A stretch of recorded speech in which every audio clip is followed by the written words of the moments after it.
Right. I'm David Adelsheim. I'm president of Adelsheim Vineyard.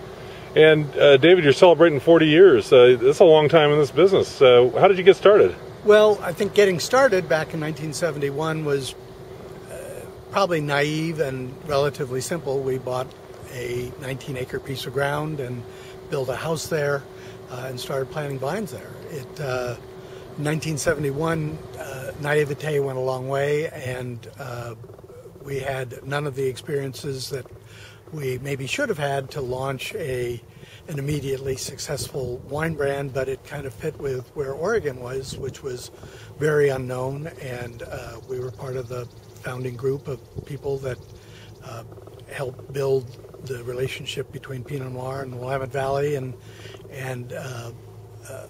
a brand, if you will, the larger brand that people now associate with very fine, very high quality wine.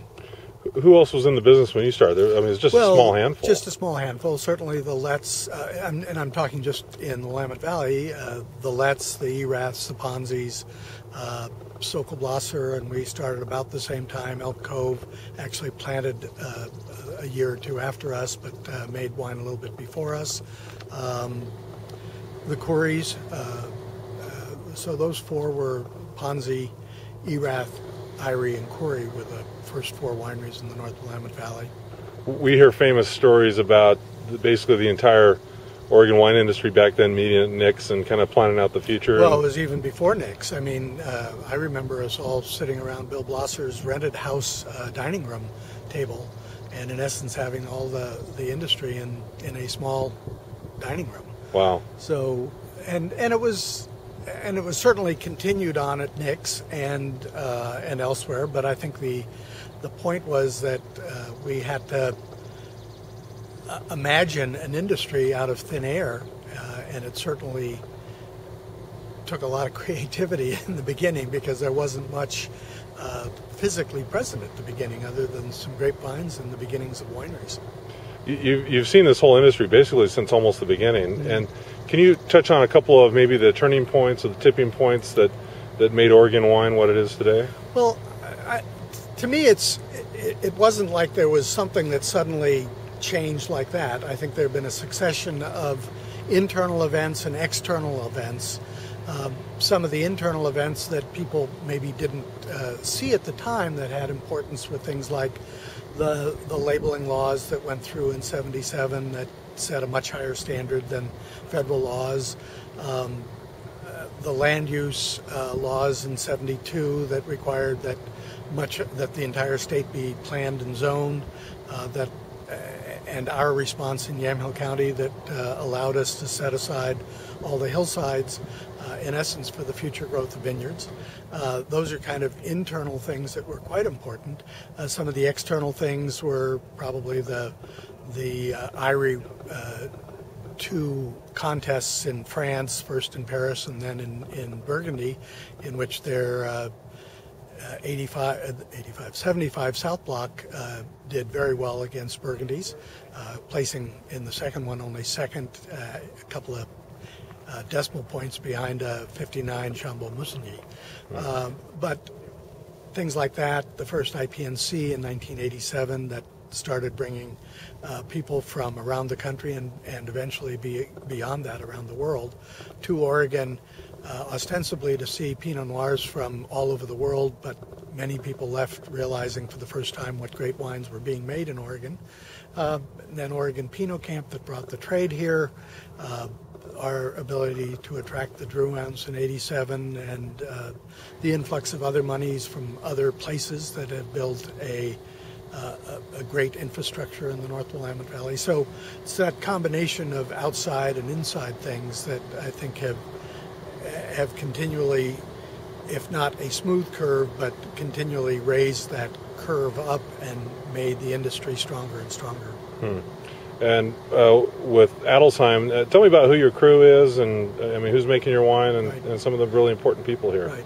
Well, initially, of course, I had to end up learning each step, how to manage a vineyard, how to make wine, how to sell wine, market wine, and manage a business. But in all those positions now, I've got amazing people One of the things that you don't think about as a business grows older is you're able to attract stronger and stronger candidates to critical positions. So Dave Page, our winemaker, had been, after Davis, he had been at 3 different wineries in California making Pinot Noir before he came to us in 2001.